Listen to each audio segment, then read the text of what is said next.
Okay, clamp meter at saka LCR tester. So, yung clamp meter daw, pwede mo i-clamp dun sa live wire para mag-measure ng current, no? Yung kuryenteng dinadala niya pwedeng ma-detect dun. Kasi, nade-detect niya yung magnetic field. Pag na-detect niya yung magnetic field, nalalaman niya na yung kuryenteng dinadala nun. So, sa magnetic field siya ng kuryente nagbabase. Yun yung clamp meter. Pwede mo raw siyang i-clamp sa live wire. No? So, yun ang ibig sabihin pala. Siguro, si Kuya George Marabella, siguro alam ito. Saka si Sir Wilson Diasis.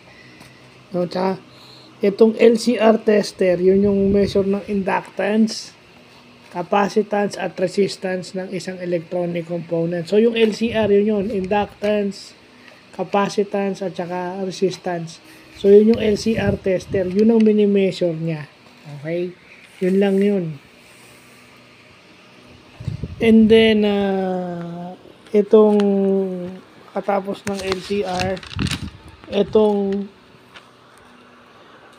logic probe tester. So, itong logic probe naman, tester, sa computer engineering to tsaka sa IT, no? Chine-check niya yung binary states. Binary state meaning zeros and ones nung isang electronic component. Sasabihin niya kung naka-on 1 or 0 naka-off. So yun lang yun.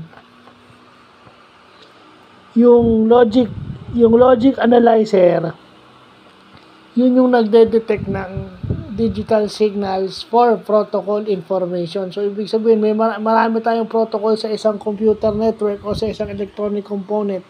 So, para makuha natin yung information about those signals at makapture yung information nila, gagamit tayo ng logic analyzer. Kasi in binary form naman yon.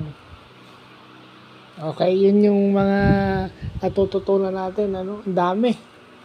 Ito yung mga bagay, yung iba dalawa lang sa apat na to yung naituro sa school. Or hindi ata na ituro to kasi specialist talaga kami sa programming. Meron man konti. Pero dapat kung ang teacher ay dedicated, ito yung hindi na kasi naituro to sa dami na importanteng ituturo no? Yung mga importanteng ituturo, yun na yun. Ito yung pandagdag. Pero pag kayo ay computer engineering at information, sa IT hindi masyado to, pero kung computer engineering kayo at electronics communications engineering, ayan, pag-aaralan nyo to. Diba? Kung kayo ay electronics, kung kayo ay electrician, yan. Pag-aaralan nyo talaga yan. So, yun lang po.